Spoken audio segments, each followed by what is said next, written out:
Hi, welcome to another episode of my self management training series. I'm Angela Tran, part of Evo Skills, and this is a free training series for those who are interested in learning more about self management. So, without further ado, this episode I titled it Our Evolutionary Brain. Tagline is Hack Your Brain, Tame Your Stress with a Simple Log.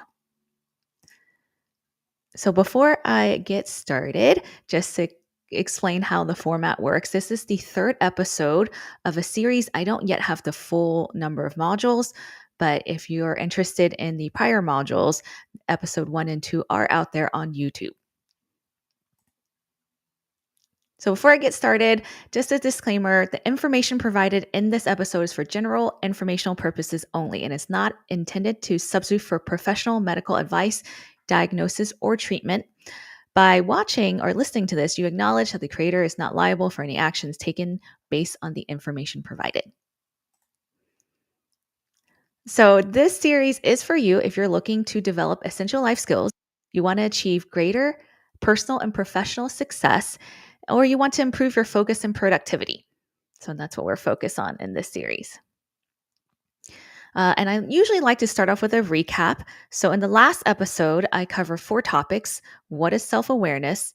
A tool called levels of self awareness. What are core beliefs? And another tool called downward arrow technique. So those are available. Like I said, the prior episode is on YouTube, and there will be links to any downloadable worksheets that I presented in there. So, another, just to explain that this is part of a meta skills framework that we develop as part of Evo Skills. Now, meta skills are the skills that help us learn other skills. I know people usually get confused, or the word meta always implies Facebook, but it's a real word. You can search it up. And this series is focused on one of the 4 skills of our framework. It's called self management, which is our ability to manage thoughts and behaviors to promote self acceptance. Now, as part of this framework, there's a 4 level of progression. And at least this section of the series in this beginning, we're going to start with the most basic level, which is level 2, which is C, specifically awareness. So being able to objectively observe our internal self, body, thoughts, emotions, and behaviors. So if you're watching this live with me today, feel free to put any comments in the YouTube channel, and I should be able to see it and respond. And just to recap from last episode, I covered levels of self-awareness, and there's 4 levels, and this is designed after an iceberg model. So we picture that the top of the iceberg is easily visible on top of the water, and then deep down underneath the water is the hidden things, right? So level 1, what happened, is above water. These are generally, when we think about self-awareness, most people are able to describe, hey, I did this in this meeting, or I wasn't so proud of how I reacted in this manner with my spouse or with my child or with my friend, right? So we usually have, most people who are self-aware would say is able to see kind of this level 1 above the water. It's easy to see what the outcome, easy to see kind of how we reacted. Now, if we go 1 layer down into the underneath the water, that usually I'm titling called patterns. So, can we identify repeated behavioral patterns from our past, right? So, maybe start to notice that, hey, I tend to react in this way when this happens, right? So in my own personal experience, I tend to, when my husband goes out, I tend to kind of get upset, thinking that he doesn't love me, or some thought like that, right? So I start to notice that these patterns start occurring. Now, a level deeper, in level 3, underneath the patterns are thoughts. So I just gave an example, right? My own thought is that he doesn't love me, and I start to kind of recognize that, right? Recurring thoughts that reinforces this behavioral pattern and what emotions emerged. So if I think about what emotions, I feel probably unloved or unwanted. And then deep down, the core belief is the hardest to see. What underlying belief supports your recurring thought? So deep down, and I've already done this type of work on myself, knowing that deep down, I think that I'm unloved, right? So that's my core belief. So just to give a simple example. We also covered in the last episode deeper about what core beliefs are. Like I said, it's the deepest part of the iceberg and it is the hardest part to see in terms of self awareness. So, in this example from therapist.com, I believe core beliefs are like a pair of sunglasses, but everyone can have different shade. So, causing us to see the same situation differently. So, let's take an example here. You meet a new person and think about asking them to go out for coffee. If my core belief was I'm not worthy, my thought might be, why would they ever go out with me? And my behavior turns out to be try to ask them to go out for coffee. Versus if my core belief believes I am worthy, then my thought might be, oh, we might have fun together to go out. And so I do ask the person to go out for coffee. And even if they say no or reject it, I'm okay to accept that. And I'll say next time. So that's just a perspective on core beliefs. Again, you can go back to watch it more in detail. Also covered this downward arrow technique, and this is actually free for download if you want to try it yourself. This technique is developed by a scientist, which Dan which the name is slipping me right now, but it is based off Socratic questioning. So basically, identify the situation and you identify the negative thought that you have, and then you basically keep asking yourself, if that were true, what does it mean to you? Until you start to find a repeated kind of answer, and you know that you kind of hit that core belief. So give it a try, just to again practice observing, and that is the main focus in the first set of episodes in this series. Remember, we're learning that level 2 skill of self-awareness. So in this episode, we're going to cover 4 topics. The first one, this is new material. The first topic is going to be the Triune Brain Theory. Second is the hand model of the brain, so it's a tool. Third is about survival responses. And fourth, we're going to cover a stress response log. So another tool. So to get started, our first topic, triune brain theory. So this was formulated by American neuroscientist Paul MacLean in the 1960s. Now it's interesting because it has since been rejected with new studies, but however, it's still used because it provides a simple framework to observe our mind operating in 3 kind of major processes. So the part that it got rejected, and I'll kind of go over it, is his theory of how the brain was formed. So in his theory, he believed that, our first part of the brain is what he called like the lizard brain. So it's a brain, it's our brainstem, it's our cerebellum, it's our fight or flight response, it's our autopilot. So the part that kind of keeps us alive, we don't have to think about our breathing, our heart rate. It's not like we consciously say, hey, let's breathe, or we can, or consciously say, hey, let's keep beating the heart, right? It will automatically happen. And then he's saying the next level is the mammalian brain, so our limbic system, which controls our emotions, memories, and habits and decisions. These are kind of the emotional responses and also memories. And then the last part, the third part, uses the human brain or the neocortex, so which is language, abstract thought, imagination, and consciousness. So that's what helps us reasons and rationalizes.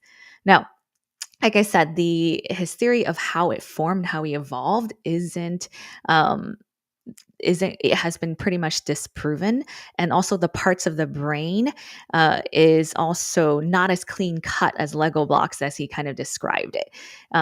In fact, our brain is very adaptable, so you probably hear stories that even if we damage certain parts of our brain, another part of the brain can adapt. But what's key here is that we can simplify our minds into 3 major kind of processes working together, and I think that's the power of this. So later, following this, in fact, a different psychiatrist and neuroscientist named Dr. Dan Siegel created the hand model of the brain. So I believe he's still alive. You Google his name, you will see him explain it probably in a much clearer way than I'm trying to explain, but I'll cover it. So there's an image here about the hand.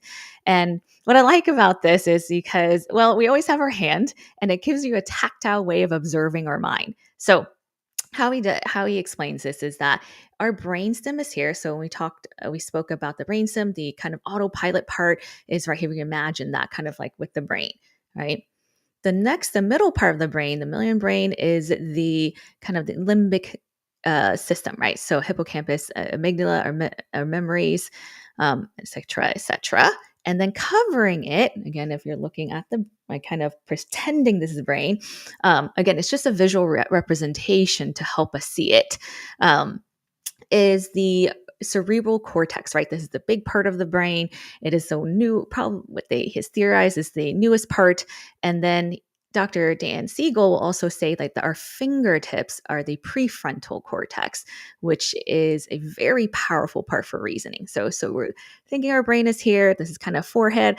I also reminds me of like when I did yoga instructor training, that maybe that's our third eye. As I'm learning these different types of mind and study and self-management, I do find a lot of commonalities against these different kind of methods and perspective. So anyway, so kind of like our third eye, if you ever did any kind of yoga that you say focus on here. So you're kind of focusing. So how it works is that when we are regulated and connected, is that all these three parts of our brain are connected and regulated. So there's a strong connection, and we're balancing each part out, right? Like it's online, everything's online, so it can rationally and logically evaluate situations and react in a productive way. So you'll kind of see this. The thumb is tucked in. All that. Now, when we have become dysregulated, it's when our kind of this our lid has flipped, right? Because that lid is our frontal cortex or prefrontal cortex has gone, he says, gone offline.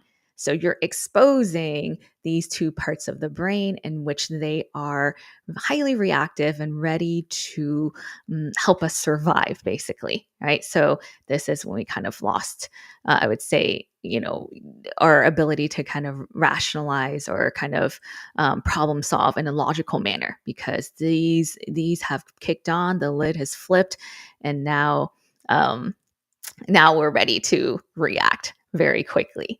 So when I first explained this to my surprise to my family, my husband was intrigued, and also my kids were intrigued. Now, he did develop this more for a child. You can kind of see why these hand are very tactile, but I still think it's useful for adults, just because we always have our hands. And if you're in a meeting and you're kind of seeing if you can observe yourself or kind of have a tactile or a way of reminding yourself, wait, hold on, what is reality here? And I think it's quite useful. So what happens when we flip our lid? So I'm going to show a quick video and then I'll explain. Let's go.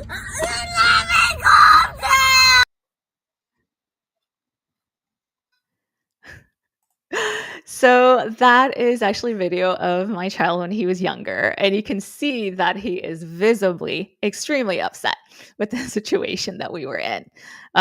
Just to give a bit of context, this is before school. Every mothers love these tantrums, right? Right before school, and I was trying to grab breakfast with him. And I said that I would, okay, before we grab breakfast, let me grab my coffee, which I had already ordered online.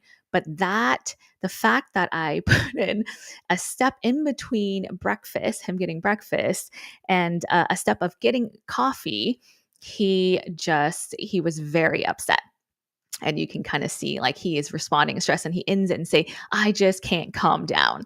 Right. So that's an example of our flipped lid. Now, of course, as adults, we don't really hopefully we don't see, most adults wouldn't act in that way, even if their lid is flipped, but just to kind of show what happens. So Um, what's also interesting is that you'll see kids as they grow older, they'll react less like this. So my son doesn't do this throw tantrums as much anymore. So according to Dan Siegel, our prefrontal cortex, or our fingertips, fully wires and develops around age 25 to 30. So there's still a lot of time for wiring if you are under 25, and just to also give some understanding if you have children or work with children. That's why, because this is kind of not as strong as older adults. So what was happening to my son, right? Like you could see, like he was screaming, he was yelling, he was loud, he was kicking, and it's a lot of energy, right? So topic 3 is about our brain's survival response. So from an evolutionary perspective, our brains are just wired for survival. So when our brain perceives a threat, it is ready to respond in a way that gives us the best chance of survival. However, it may not know the difference between an actual threat and a perceived threat, right? So this is like automatically, all of us go through this. It's going to think that, at that age, he probably couldn't explain to me, but maybe he was very hungry, and that the fact that I am stopping him or preventing him from getting fed or getting, it just, his survival mode just kicked on. Like you're not, this is not acceptable, right? So, the good news is that with our thinking caps, we can rationally assess the situation and recategorize this as not a threat.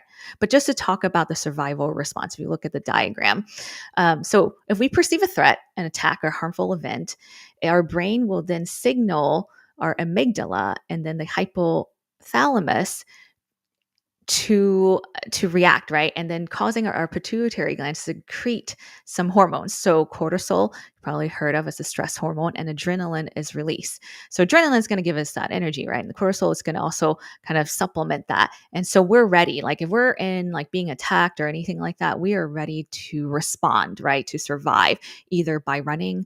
And they talk about this, right? Fight or flight, either to fight it or wait to flight. But any case, it's pumping that energy for us, those hormones, right? Our heart rate's going to increase. We're going to have tunnel vision. Our digestion is going to slow down, but it is pumping in to make sure that we can survive. So you can see in my son's video of my son, that's the energy that he can't contain, right? He can't even calm down because now it's a physiological response to the stress, right? So complement that, I and this is interesting, and I'm kind of I'm testing out and kind of building a framework to observe our kind of perception of stress and level of stress.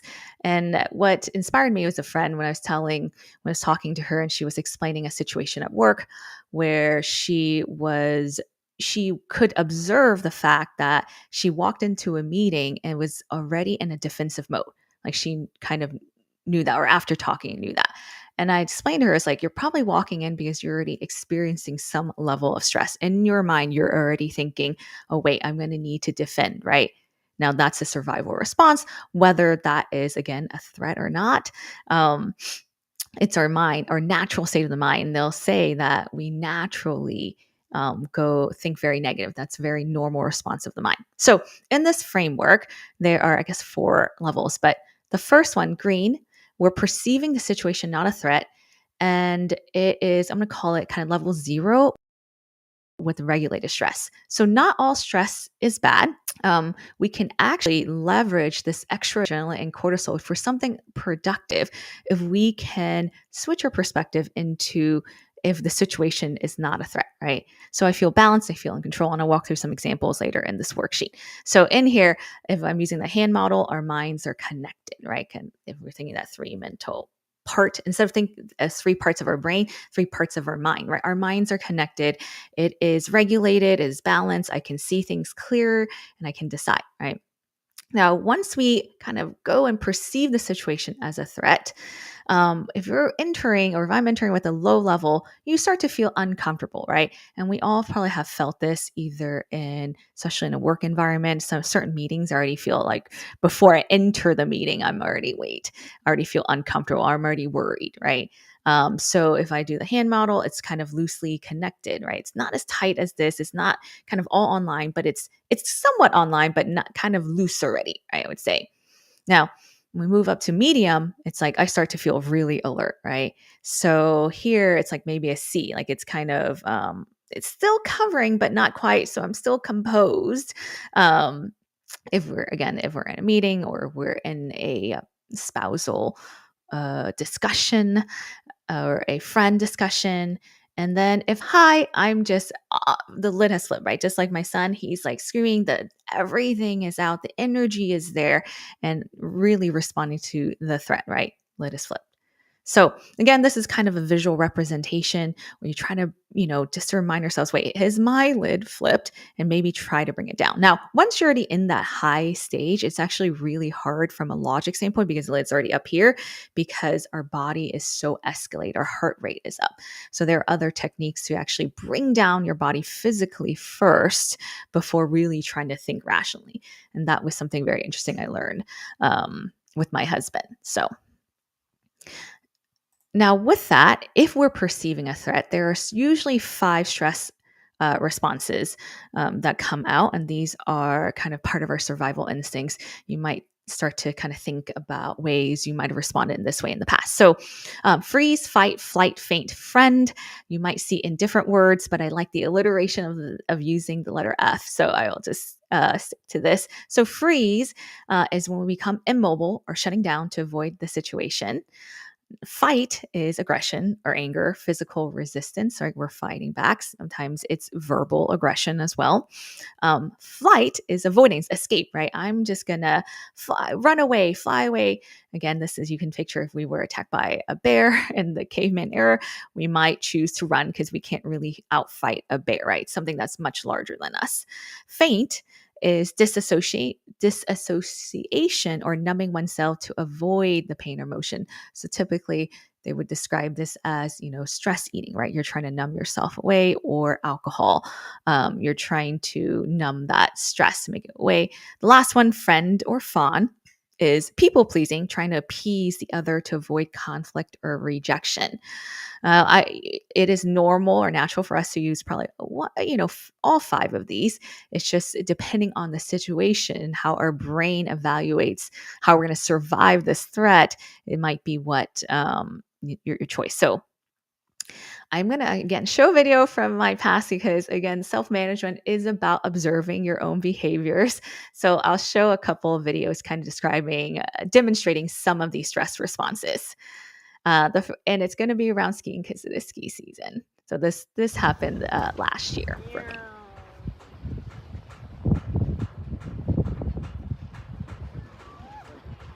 Go ahead and pop your feet out. Nice and done.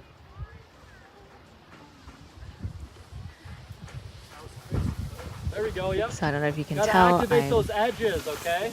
This is called Snow Go. And that's my son. I'm actually in the white in the back.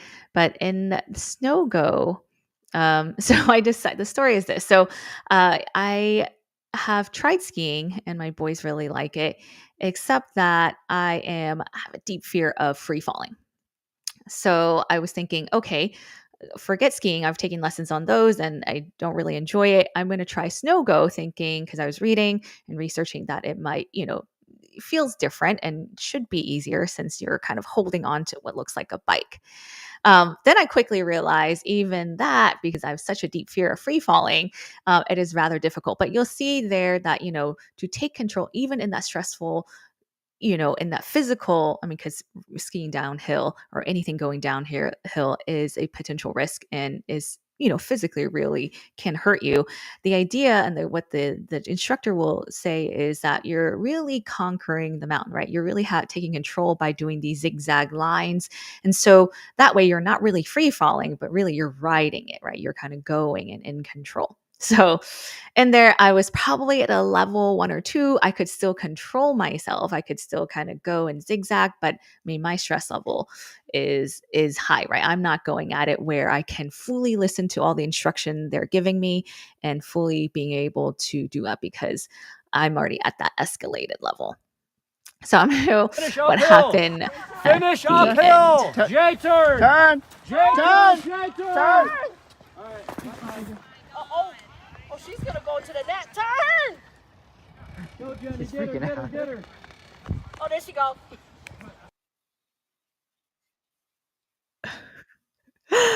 So you can see there, that was pretty much the end of it's not the end of the lesson, it was the end of the lesson for me. But you can tell that if you could see, I was the white and I was going down my husband's recording, and essentially he kind of lost control because his stress response was totally turned on.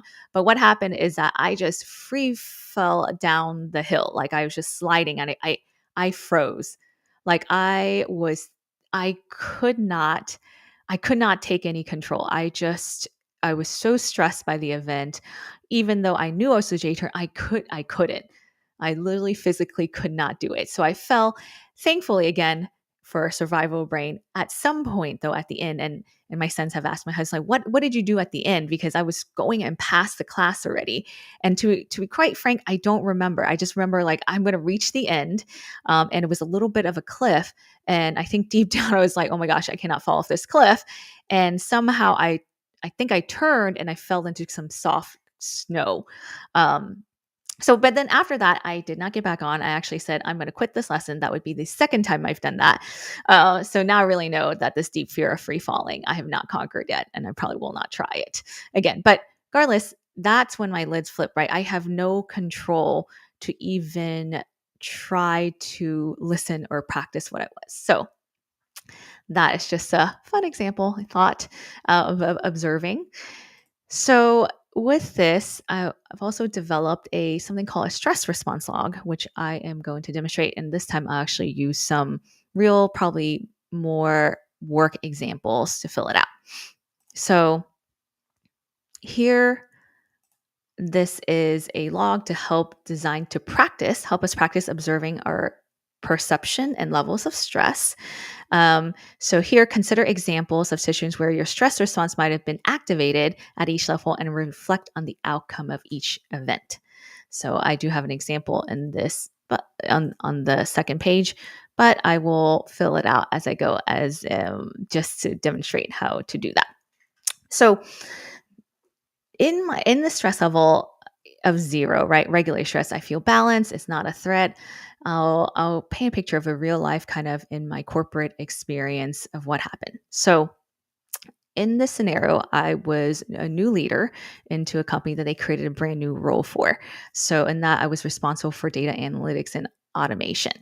And what happened was that for the first time in the history, and this is a um, small company that serves kind of internal clients, so multiple subsidiaries. I was part of like kind of an internal consulting subsidiary of this very large conglomerate. So one of the businesses, they filed some kind of complaint, an official complaint, and it was the first one of its kind in the history of this relationship in the small company, that small internal consulting firm. So here I am. I'm the new leader of this team. Maybe I was a month in, and inheriting a team that I still getting used to and understanding the dynamics of this. And there's an official complaint saying that a reporting was inaccurate and therefore led to miscalculation or misreporting of inventory. So in this situation, I could have perceived it, right? You can see there's a lot of pressure that this is a very negative, right? Like I'm new to this, I'm trying to prove myself, and suddenly I'm slapped and responsible for this complaint, which I technically wasn't really here for before, right? Because I'm only here for a month. But however, what happened in this situation is that I didn't perceive it as stress, mainly because I didn't see it as personal, but I perceived it as an opportunity. So, in my kind of month long or assessment of the situation and relationship as I'm building this team, I realized that there's just a bit of miscommunication. And that's very common in the kind of reporting and data and also the kind of in the tech space, right? There's this big divide usually between the business and the tech. And usually there's a lot of kind of pointing at fingers. So, in this, I'm about to have this meeting with the business that filed, with the person who filed the complaint. And I've heard just from the other colleagues that, he's not easy to deal with, right? So I have that going. And I remember we were prepping for this call because some of my colleagues like, hey, what's the game plan, Angela? And they were asking me. And it was interesting. In that moment, I didn't have like, hey, this is how we're going to respond, but I did have a goal in mind, right? I was going to say that the goal here is it's too late. We're going to accept this because I saw it as an opportunity to really motivate some change because I knew it needed to happen. And given my audit background, I actually don't see audit issues or any type of complaint as negative anymore. I just see it as almost I don't want to say power, but kind of an impetus to drive change. Most of my experience is kind of leading, driving change. So I told them, and they were nervous because they were dealing with this. And even the guy who the complaint was directly at, the report developer was there. And I was like, it's okay. We're just going there. We're going to listen to him. And the goal is to get him to accept the kind of the action plan. What are we going to go do? What are we going to do going forward? And what we're going to do and what I want it to be is this stronger collaboration, right? Because right now we have one side blaming each side, but anytime we're doing kind of reporting, it is usually both parties' responsibility, right, to be accurate, especially when it's about accuracy. Because typically, our developers and tech people are about developing coding as per requirements. And then once the report is developed, the business is there to validate that that's the accurate number. So it is a partnership. So I walked in here, and sure enough, this just as they had warned me, I mean, he was upset. He was just letting us have it and saying, you guys are, not good. I can't believe this is inaccurate reporting, all sorts of things. And this whole time, I am on camera and I'm still sailing, right? Because at this point, now, like I said, this situation, I could have walked in with a more kind of negative or a perceived threat, but it didn't. And at the end of it, right? At the end of all this complaining, I was like, I probably said things and I don't remember exactly what was said. I understand your frustration. Would you be willing to work with us together to make sure that this doesn't happen? Right. So now I'm trying to, because I'm in a calm state, I'm really trying to problem solve. I'm not trying to take what he says personally or kind of become defensive, but really kind of empathize of the frustration he feels, and then thereby proposing a action plan that both of us is going to recharge, because in their minds, I'm aware they're thinking, hey, this is your responsibility.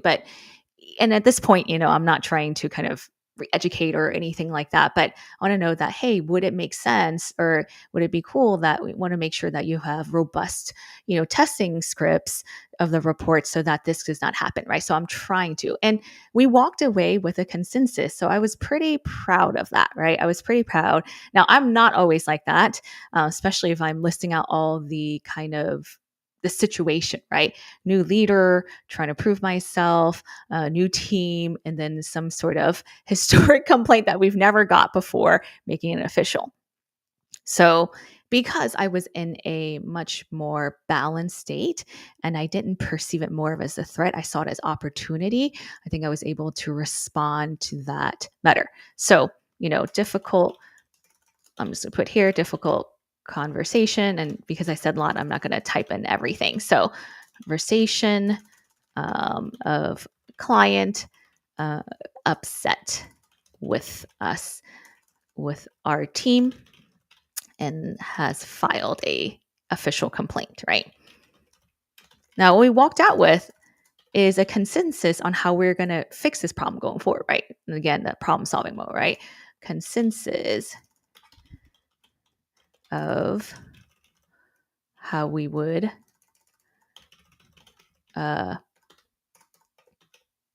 approach going forward, right? Which to me that was the purpose of the meeting. So, in fact, I had another kind of team member, one of my team direct reports was listening. She was like, wow, you handled that really well, right? And she had said it afterwards, and just, again, new team members and things like that. So I would say one of my prouder moments. Now, if I were to play this out a little bit differently, I'm going to jump around a little bit just because you don't have to go in order. But let's say that I had perceived that situation as, wow, I'm a new leader. I got this. This is not even, I wasn't even a part of this. I don't see why I need to be in this conversation, right? I'm not responsible. They can figure it out, right? It's not, I just don't know the tails and end. So what am I doing there, right? I'm really trying to avoid, right? I'm trying to run away. I'm actively responding because I'm perceiving it as a threat and an attack to me, probably personally, right? That this is not my responsibility and I'm trying to protect myself in that way.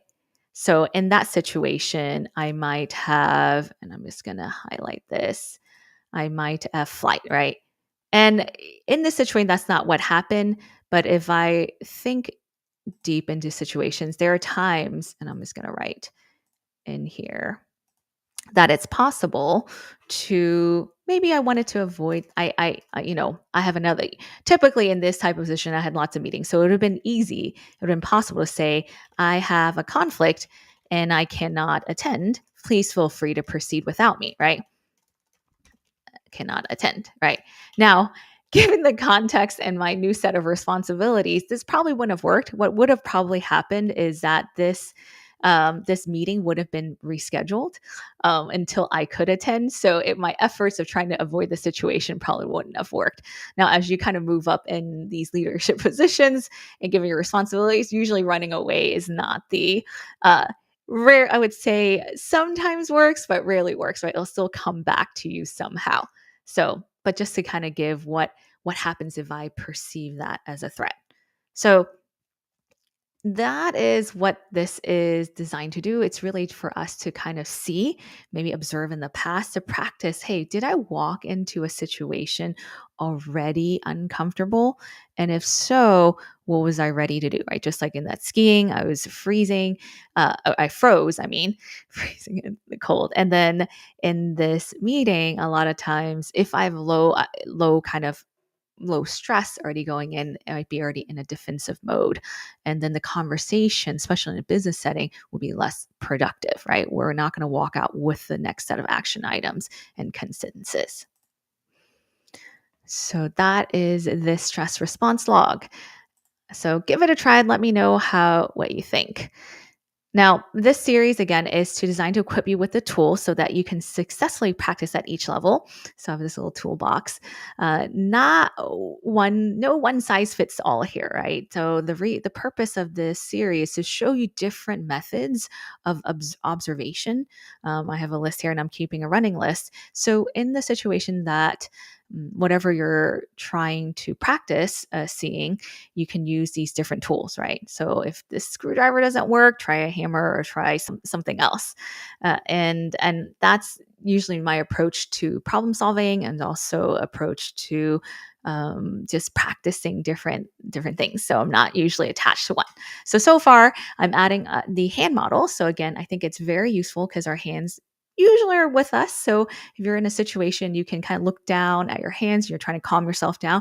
Maybe you can see like, hey, ask yourself, if you can, if you're kind of in that, if it's still semi-connected, am I kind of perceiving this as a threat when it's really not, right? Because especially in meetings and things like that, in a work setting, we are not fighting for survival, right? Unless you're a doctor or kind of in those medical fields, but in corporate, in a desk job, we're not doing that. But our brain is thinking we are. So that's why that's our natural response.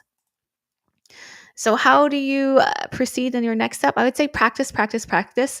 Like any skill, the more you practice, the better you'll get. All the worksheets I've shown are available for download at evil-skills.com, digital downloads. So you can take a look, share your thoughts, see if it works. These are just, again, different tools for you to observe. And that completes our episode 3, Evolutionary Brain.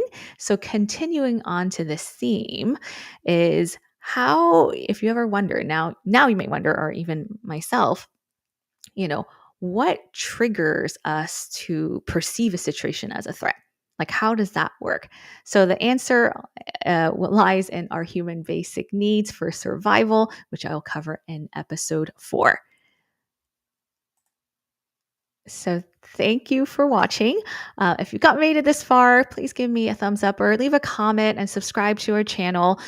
We do and will send out show notes for this episode if you subscribe to our newsletter at www.evil-skills.com, and where you can get some of the diagrams I have here shown in the video.